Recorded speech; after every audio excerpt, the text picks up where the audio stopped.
Welcome everyone. I'm here joined by Fred from Oceania Tours and Safaris.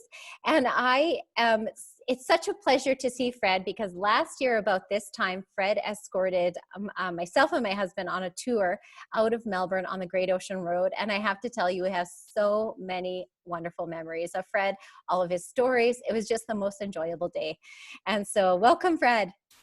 Hey, Jules, how are you? I'm so good. It's so nice to see you. It's so great to see you. And I love that one of the places that you touch sometimes on your tour is the bathing boxes, which is that beautiful colorful photo behind you. It's awesome. Yeah. So yeah. I mean that's the thing about Melbourne. There are so many hidden delights through our city. The thing that I've found over the 5 years that I've been working as a tour guide is so many of my guests have become friends on my Facebook page. And if anyone wants to check out my Facebook page, you'll see lots of photos of tours because I post pictures every day. Right. Of tours. And just look up Fred Oceania, Ocean with an IA at the end, and you'll get a glimpse of the type of tours that we have down here. You must have a lot of friends by now, Fred. Oh gosh, it's one of the things that I love about the job because I've made friends all over the world. That's awesome. Yeah, that's awesome. So 5 years. So maybe if you don't mind just sharing some of the kind of the variety of the different tours that you. Okay. Well, we have the whole spectrum from private tours through to small group tours, which are sort of a maximum of 11, but generally of maybe 6 or 8 people, up to our 24 tours, which is a bus which can cater for up to 24 people for the more, budget conscious groups.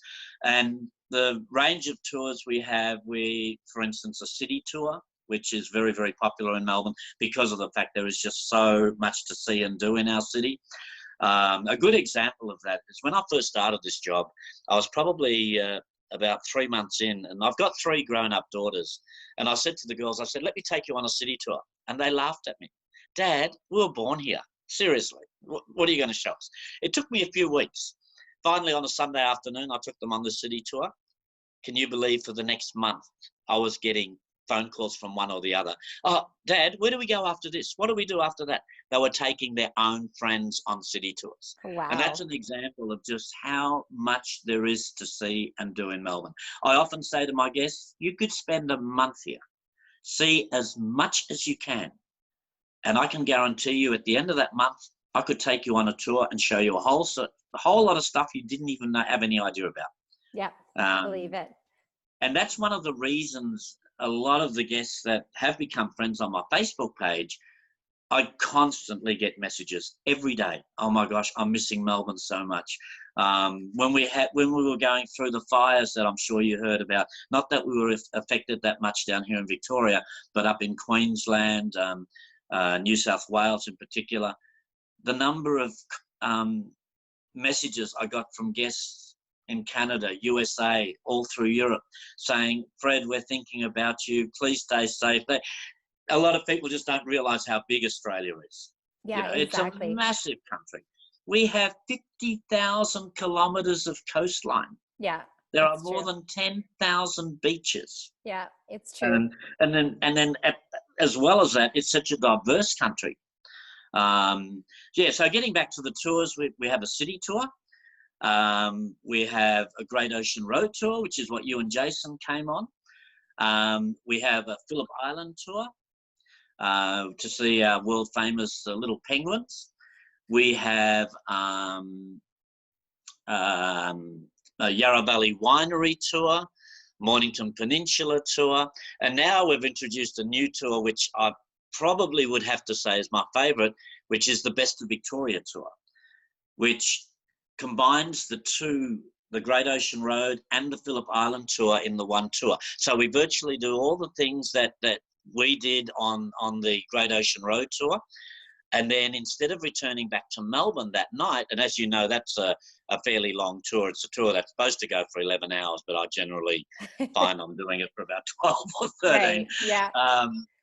But instead of returning to Melbourne, we actually stop overnight at a beautiful hotel, go out for dinner, and then the next morning we take a ferry that takes us across the bay from Queenscliff over to Sorrento on the Mornington Peninsula. And that's always an amazing crossing because you've constantly got dolphins swimming with you all the way across on either side of the ferry. That takes about 50 minutes or so to get from point A to point B. And then once we get over to Mornington Peninsula, we do things like the Mornington Day Spa, which is natural hot springs. We go to have a beautiful lunch at a winery. Then we go to Mount Martha, where they have a chairlift that comes down the mountain with amazing views over Port Phillip Bay. And then we continue on and do the Phillip Island thing, go to Moonlit Sanctuary and then continue on to Phillip Island. So it's a combination of both tours, but with a lot of extras thrown in between as well. Oh, that sounds like an awesome time. It's just the most. And it's generally only done with maybe one or two couples. And so you get to know people really well on that tour because you're spending the day with them, then you're having dinner with them that night, and then you're back with them first thing in the morning, having breakfast, and then going on the ferry. So by the time that tour's over, you've made new friends that you'll probably keep forever. And each one of the couples that I've had on this tour have become lifelong friends, I'm sure.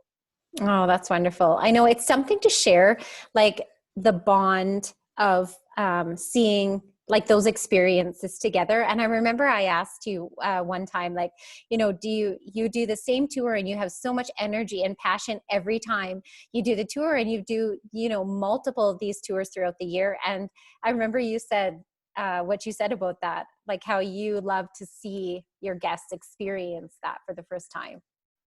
Julie, it's never the same tour. Yeah. My nephew said to me, once again, going back to when I first started, probably 3 months in, my nephew said to me, Uncle Fred, don't you get sick of doing the same tours all the time? Because I noticed you've been on the Great Ocean Road 3 times this week. And I laughed at him. I said, it's never the same tour because you're with different people. And each time I do that tour, I'm seeing that tour through their eyes. Mm. Do you get what I mean? Definitely. And you get different people reacting to different things. I mean, a lot of our guests are amazed by the variety of wildlife we have here in Australia. Mm-hmm. You wouldn't find another country in the world that has such an abundance of wildlife exclusive to our country. And it's so accessible. Yeah, kangaroo, wallaby, koala, echidna, platypus, wombat, emu, dingo, kookaburra, potoroo, bandicoot, cassowary. Yeah. Quokkas. Yeah, so unique. And that's one of the things I love about our tours too, because our company's very much involved in the ecology side of it and conservation side of it.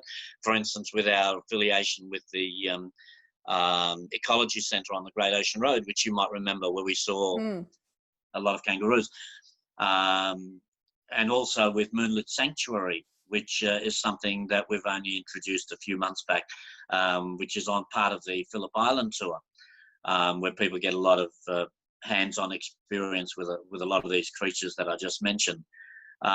We're now introducing, because of the fires that we did have in certain parts of Australia, we're now introducing something brand new where we're actually planting a tree for every guest. Oh, really? That joins us. So wow. Every one of our guests will leave a footprint of their time in Australia right here.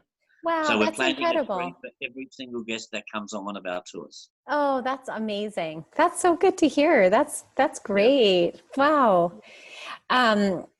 I think that another thing you touched on, which is so important, and I think until you've done a small group tour or a private tour, it's hard to, you don't realize the value of it, but it's so nice to not have a busload of 40 people. You're not able to stop as easily in places and you're not waiting. And I remember on your tour, like, you never felt rushed, you never felt herded, it was just kind of, at our pace, or our own pace. It was so nice.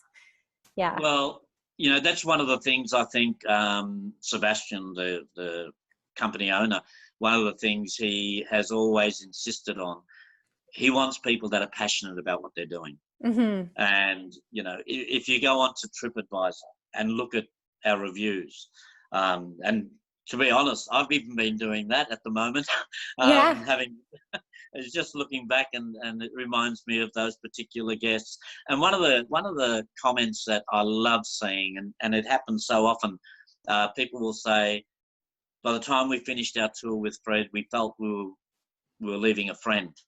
Yeah, that's how I felt too. Yeah. And that is just, you know, so heartwarming to read those comments. I mean, there are so many tours, Julie, in the 5 years that I will never, ever forget in my life. Yeah. Do you have one story that you could maybe share with us? Actually, can you see the bathing 24 years old? He was traveling on his own. And normally when I do a city tour, I will always try and get down to Brighton to show people these. It's the most photographed thing in Melbourne. You know, every day you'll see hundreds of tourists there. But because it is a fair way from, well, not a fair way, but a 20-minute drive from the city, plus 20 minutes back, plus the time you spend there, I would normally on a city tour not mention the bathing boxes until I knew we had the time to get to them, rather than disappoint people. But I would always try and keep my guests. This is probably the one tour where I will try and sort of keep on schedule. Yeah. Keep them on schedule, because I'm so desperately wanting to show them this. Anyway, this particular day, the tour was running very late. They took way too long at some of the other attractions, Captain Cook's Cottage, St Paul's Cathedral, Hosier Lane, St Patrick's Cathedral, sorry. Anyway, and the tour was supposed to finish at 11:30 a.m. and it was already after 12 noon, and I'm still driving around the Grand Prix track. And yet, for some crazy reason, I still wanted to go to Brighton.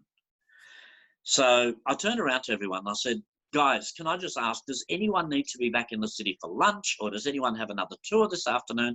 And one of the guys in the back yelled out, he said, why do you ask? And I said, because I really want to show you guys something else. But it's going to mean the tour's going to finish a little late. So they discussed it amongst themselves, and then one of them said, Fred, whatever you want to show us, we want to see it. So I drive down to Brighton. Now they've actually got somewhere where we can park, but back then you had to buy quite an expensive parking ticket. So I would usually stay with my vehicle, and I'd say to my guests, righto guys, walk down the ramp. When you get to the sand, look to your left and you'll see the 86 bathing boxes, all the different colours, all the different patterns. Less than a minute later, young Peter is walking back towards the van, crying like a baby. And I thought, oh my gosh, what's happened? Has someone attacked him? Has he fallen and badly hurt himself? And he hopped in the front, and I was trying to comfort him. Peter, what's wrong? What's happened? And he couldn't speak. And then after a minute or so, he said, Fred, my mother died when I was 15, 9 years ago. And she used to love to paint. And the last painting she painted just before she died is on my lounge room wall. And every morning when I wake up, before I have a coffee, before I put the kettle on, before I have a shower, I always walk into my lounge room and I look at that painting and I say good morning to my mum. And every morning I ask myself, does this place exist? Is this somewhere in the world? Or is it just something that she made up in her mind? And I'll never forget. And then he started crying again. He said, and then I walked down there, and there is my lounge room. Every colour exactly the same. Aww. And I'll never forget the look on the Americans when they were walking back towards the van. They could see me wiping away tears. Peter's crying his eyes out. And you could see they're looking at each other. What the hell's going on with these two? When they hopped in the van and I told them what Peter had just told me, there were tears everywhere. I bet. It gives me shivers. And just after that, I managed to get hold of this. Wow. What a great memory. Oh my goodness. Yeah. Wow. But look, I could honestly, Julie, I could go on for hours and hours. I know. You have so many great stories on as I could listen to you. I'm glad you have a 2-day tour because I could listen to you nonstop. All your stories. I love them. And it's like, again, it's like you're telling them for the first time. So I love it. Yeah, look, it's just the most amazing job. Oh, that's so good. It tells that it shows that you love it. So is there anything in closing maybe that you want to say to our Canadian friends here, clients, about coming to Australia, and what they overall might experience, or what feedback you've got from other Canadians that have been to your area? Look, the one thing I can promise you is that you'll go back with memories that will last you a lifetime. Oh. You will go back. The only downside about visiting us is that when you get home, you will miss us like crazy. Because I'm in touch with so many of them on my Facebook page, every day I get comments like, "Oh my gosh, Fred, I just saw that post of yours. I am missing Australia so badly." I had 15 college students from Seattle last year, the most amazing young people I've ever met in my life. They were here for a month working with children with disabilities. They were here working at a special school that teaches children with Down syndrome, cerebral palsy. And these young people changed my opinion of the future of this planet. And what really upsets me is they were due to come back out, not those ones, but other children or other students from this college. They were due to come next month, a whole new batch. But those kids, once again, because they've all become friends on Facebook, are all missing Melbourne like crazy. And that's one of the things I can promise you. When you get back home, and I know Canada is a beautiful country. I mean, I've seen many videos and photos, and I know it's an absolutely gorgeous country. But people, when they come here, once they go home, and I'm sure you've experienced the same, Jules. Yeah, absolutely. I think about it all the time. Really, yeah, it's so true. Not just the places you see, but I think the people as well. Yeah, I think I think we have like a common bond or something. You just, you're far from home, but we're very similar. I mean, we're still both part of the Commonwealth. Yes. We have a very similar background. Uh-huh. And we speak the same language. Yeah, it's so true. Yeah, so automatically you feel at Although home the there. Aussie language, it takes a bit of getting used to, because, of course, as you know, we shorten absolutely everything. Everything, yes, you became do. Jules the moment I met you. Yeah, exactly. I love it. Oh, well, Fred, it's been so nice. I know we could talk forever. So it's so nice having you, and your company base should be so proud to have you as a guide. And our guests are, anyone who comes to Australia, I always recommend that they get you as a guide, and anyone would be lucky enough to have you and get to spend the day with you. So thank you so much. That is so sweet. Yeah, you're very welcome, Julie. And we'll speak again soon. Yeah, I'd love it. Take care. Okay. Thanks again for your time, Fred. Bye-bye. Bye. Lovely to see you. You too.